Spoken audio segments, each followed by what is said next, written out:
주님의 평화 그리고 사랑이 우리 가운데 임하기를 빕니다. 겨울바람이 어느덧 봄바람으로 바뀌고 목련의 하얀 꽃망울이 봄이 왔다라고 가만히 외치고 있습니다. 빛이 고개를 드는 새싹들이 신기하기만 합니다.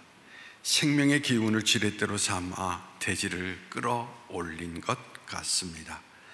벌써 사순절 5번째 주일입니다. 우리 속에도 예수라는 꽃이 조금씩 피어나고 있는지 모르겠습니다. 제2차 세계전 때 악명 높은 할레스 코스타라고 하는 지방이 있습니다. 600만 유대인을 끌어다가 비참하게 학살했던 인간 가마솥이 있던 곳입니다. 거기서 살아남은 위젤이라고 하는 사람은 선민사상에 투철한 사람으로서 강한 자부심을 가지고 있었습니다. 그런 그가 자기 민족이 도살장으로 끌려가는 소보다 못한 대우를 받으며 가스실에서 연기로 화하는 것을 보고 하나님이 죽었다, 만일 하나님이 있다면 나는 원고요 그는 피고다라는 글을 썼습니다. 하나님이 살아있다면 어떻게 이럴 수가 있느냐는 것입니다. 나는 억울해서 절대로 가만히 있을 수 없다고 원고의 심정이 되어서 하나님을 고소했습니다. 실은 이것이 세상 사람들의 일반적인 반응이라고 말할 수 있습니다. 그러나 그리스도인들은 바로 이런 순간에 그리 아니하실지라도 라는 반응이 있습니다. 아무리 어려움과 고통이 앞을 가로막아도 원망 대신에 주님을 힘있게 부르겠다는 반응을 보이게 된다는 것입니다.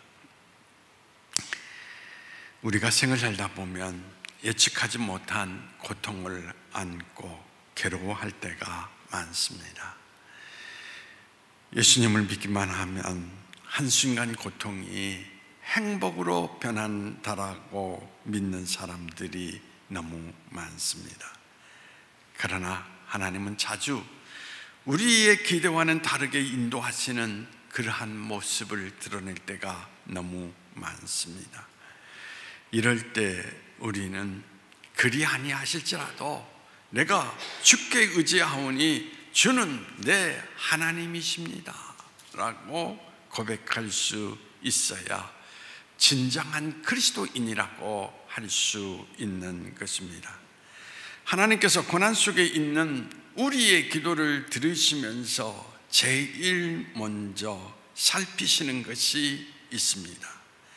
그것이 바로 우리 마음의 태도라는 것입니다. 그가 우리를 고난 중에 여전히 남겨놓으실 때 나타나는 우리의 마음의 반응을 살피신다라는 것입니다. 우리의 신앙의 문제가 무엇입니까? 우리가 복음을 압니다. 그런데 복음을 알면서도 복음대로 반응하지 못하는 이유가 어디 있습니까? 문제는 주님을 향한 사랑이 식었거나 아니면 그 사랑을 송두리째 다른 것에 빼앗겼기 때문이 아니겠습니까? 오늘 말씀에 너희가 나를 사랑하면, 그렇구나, 사랑하면 반응하는데 사랑하지 않기 때문에 반응하지 못하고 산다라는 이야기인 것입니다. 문제는 복음을 모르는 것이 아니라 복음에 반응할 능력을 우리는 상실해 버렸다라는 이야기인 것입니다. 젊은 두 여성이 고장난 차 옆에서 고속도로를 달리는 차들을 향하여서 손을 흔들고 있습니다. 그때 메릴랜드에서 목회하는 링컨 목사가 그곳을 지나가게 됐는데 그 여성들을 바라보면서 천천히 차를 몰고 가기 시작을 했습니다. 그러면서 생각합니다. 이제 1시간 후면 설교해야 되는데 내가 1시간 후에 바로 예배당에 들어가서 설교할 수 있을까 생각하면서 아마 하나님도 설교를 더 중요시 생각할 거야 하고 그냥 지나쳐 갑니다. 그러다가 잠시 브레이크를 밟으면서 조용히 차를 몰고 가다가 또 생각합니다. 그 사람들은 믿을만 사람인지 내가 어떻게 아는가? 최근에 이 지역에서 무임승차를 한 사람들에게 운전사가 강탈을 당한 일이 있지 않았는가?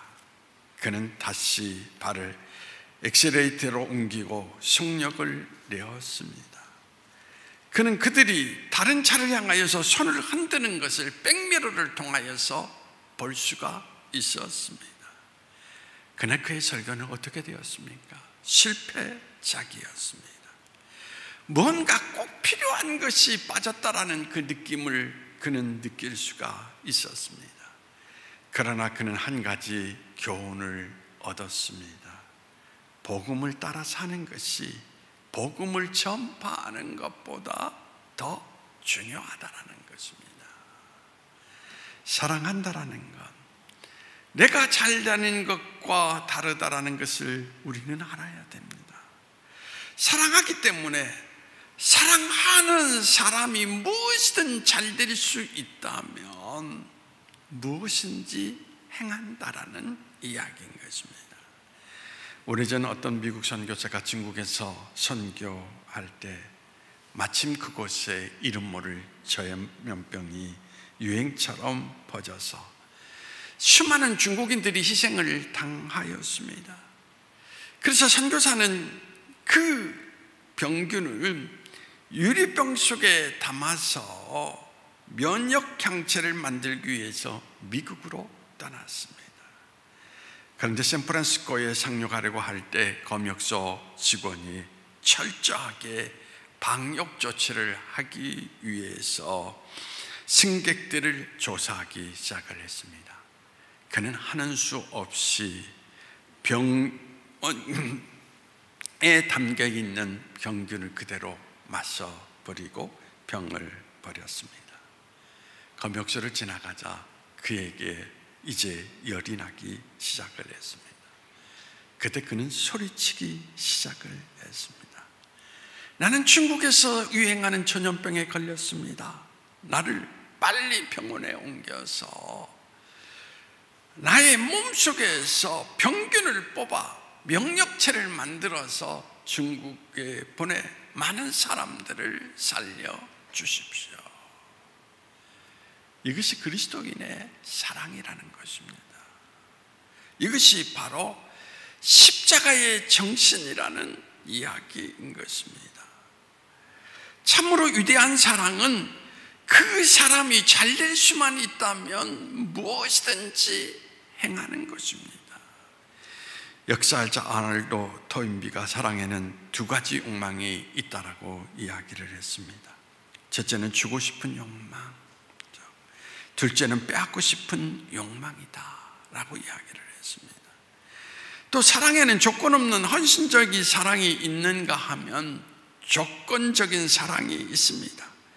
희생적인 사랑이 있는가 하면 이기적인 사랑이 있습니다. 우리가 베풀어야 할 사랑은 주는 사랑이고 조건 없는 사랑이고 헌신적인 사랑입니다. 그런데 대부분의 사람이 가지고 있는 사랑은 품앗이 사랑입니다. 저 사람이 나에게 이렇게 해주었으니까 나도 저 사람에게 이렇게 해줘야 된다. 참 이기적인 사랑입니다. 그러나 하나님은 우리를 조건 없이 사랑하셨습니다. 희생적으로 사랑하셨습니다. 하나님은 하나밖에 없는 아들을 죄로 인하여 죽어야 할 우리 대신하여 죽기까지 우리 인간들을 조건 없이 희생적으로 먼저 사랑하셨습니다. 누가복음 9장 23절에 보면 또 우리에게 이르되 아무든지 나를 따라오려거든 자기를 부인하고 날마다 제 십자가를 지고 나를 따를 것이니라. 이제야 정확히 이해할 수 있을 것 같습니다. 우리가 예수님을 믿는 차원이 아니라 복음 앞에 반응한다는 것은 바로 내가 나를 사랑하면이라는 전제가 붙어 있다는 것입니다. 신앙의 길을 아무리 여러분이 오랜 세월을 걸어왔다 할지라도 하나님을 사랑하는 마음이 없다면 여러분은 그저 오늘 형식적인 그리스도인으로서 그것도 버거워하는 그런 모습 가운데 머물 수밖에 없다라는 이야기인 것입니다. 왜냐하면 사랑하지 아니하면 절대로 따라갈 수 없기 때문인 것입니다. 그리스도께서 한 사람을 부르실 때 그에게 와서 죽으라고 하신다. 이것이 보네포의 말입니다. 정상적인 그리스도인의 삶은 십자가를 지는 삶입니다. 누구에게 십자가가 가벼운지 무거운지 그렇게 문제가 되지 않습니다. 단지 우리에게 주어진 십자가를 바라보는 것이 복음 앞에서 있는 우리의 건강한 신앙의 모습이라는 것입니다. 그러나 누가 뭐라고 해도 십자가는 쉽지 않다라는 이야기인 것입니다. 때로 우리에게 고난과 고통이 예견되어 있습니다. 우리에게 중요한 것은 복음을 믿는 것이 아니라 믿는 대로 사는 것이 중요하다는 것입니다. 1920년 브론딘이라고 하는 유명한 고개사가 나이가라 폭포에 쇠줄을 메고 그 줄에서 자전거 타는 묘기를 선보였습니다. 미국과 캐나다에서 수천 명의 사람들이 모여서 그 모기를 볼 때마다 환호성을 지르게 됩니다. 마지막 모기를 하기 전에 브론딘은 사람들에게 이렇게 이야기합니다. 이제 내가 아이 하나를 어깨에 메고 자전거 줄타기를 하려고 합니다. 할 수 있겠습니까? 사람들에게 묻자 사람들은 외칩니다. 할 수 있습니다. 할 수 있습니다. 그때 브론든이 말을 합니다. 그렇다면 지금 당신 옆에 있는 아이 한 사람을 나에게 보내줄 수 있습니까? 라고 이야기를 합니다. 그때 아무도 대답하는 사람이 없습니다. 예수님은 우리의 신앙생활을 습관적으로 변해 말만 앞세우고 실행이 없는 바리새인 같은 모습으로 바꾸어서는 안 된다라는 것을 성경을 통해서 우리에게 강조하고 있습니다. 오늘 한국교회가 이렇게 세상의 손가락질을 받고 한국 기독교인들이 말 따로 행동 따로 즉 이중인격자라고 손가락질 받는 이유가 어디 있습니까? 우리 가운데 말만 앞세우고 실행이 없는 바리새인과 같은 사람들이 너무나 많기 때문인 것입니다. 예수처럼 살려는 진정한 신앙인의 모습이 일어나야 되는데 그 모습을 상실했기 때문인 것입니다. 다시 본문 말씀을 보겠습니다. 너희가 나를 사랑하면 나의 계명을 지키라. 우리 누구 한 사람 완전한 사람 없습니다. 우리는 수많은 실수를 하고 누군가에게 실망을 할 수밖에 없습니다. 아니 우리가 하나님을 사랑하며 살다 보면 하나님을 사랑하지 않는 사람에게 무모하게 보이는 행동도 서슴지 않고 할 수 있습니다. 그런데 우리가 복음에 반응할 수 있는 이유는 선명합니다. 하나님을 사랑하기 때문이라는 것입니다. 하나님을 사랑하는 사람은 계명을 위해서 몸부림치며 살아갑니다. 하나님의 사랑이 그를 향하도록 이끄시기 때문인 것입니다. 우리가 복음에 반응하지 않는 것은 지금 우리가 하나님을 향한 사랑을 잃어버렸기 때문인 것입니다. 사랑은 이어주는 다리인 것입니다. 사랑을 잃어버렸기 때문에 삶에서 하나님과의 관계가 단절되어 버린 것입니다. 결국 하나님을 사랑한다는 것은 무엇입니까? 복음에 반응하는 것입니다. 복음에 반응한다는 것은 순종하는 것입니다. 그리고 순종은 복종과 다릅니다. 억지로 힘에 억눌려서 하는 것이 아니라 기꺼이 따르겠다라고 하는 고백인 것입니다. 그래서 사랑하면이라는 바로 그 전제가 앞에 붙어 있는 것입니다. 하나님의 명령은 지금이지 나중이 아닙니다. 지금 복음에 반응해야 한다는 것입니다. 여러분이 하나님을 사랑한다면 말입니다.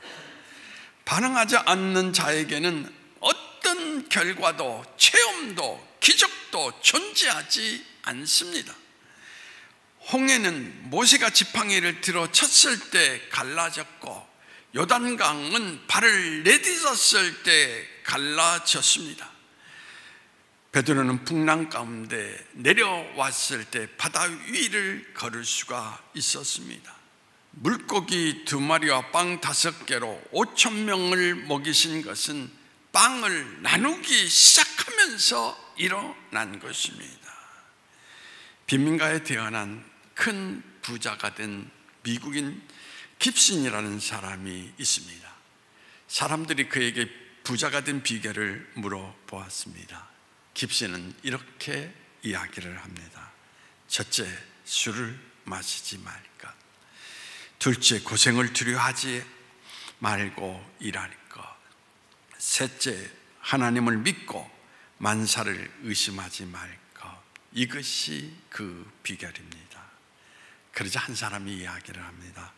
그건 누구나 다 아는 이야기가 아닙니까? 그때 깁슨은 웃으면서 다시 대답합니다. 그렇습니다.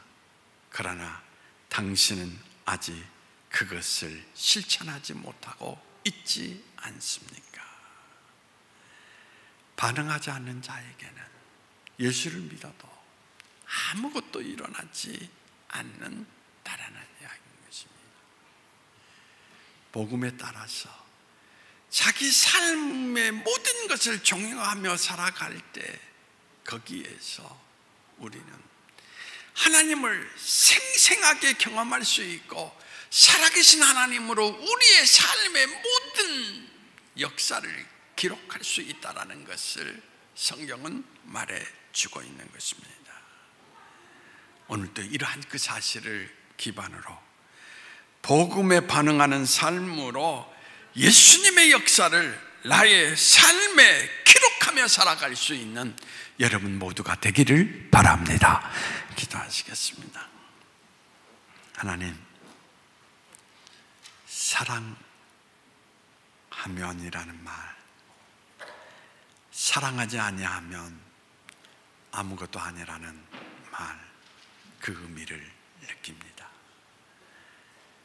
우리가 예수를 믿을 때 하나님을 사랑할 수 있도록 성령께서 우리 마음을 열어 주시어서 하나님을 날마다 느끼고 그분을 향한 우리의 발걸음의 모습을 통하여서 더 삶의 자리 가운데 사랑하시는 하나님께서 구체적으로 우리 삶 속에 드러나는 모든 것을 만나고 경험하며 살아가는 우리 모두가 될 수 있도록 복음에 반응하는 삶을 우리에게 주님께서 허락해 주시기를 원하오며 나사렛 예수님의 이름으로 기도하옵나이다. 아멘.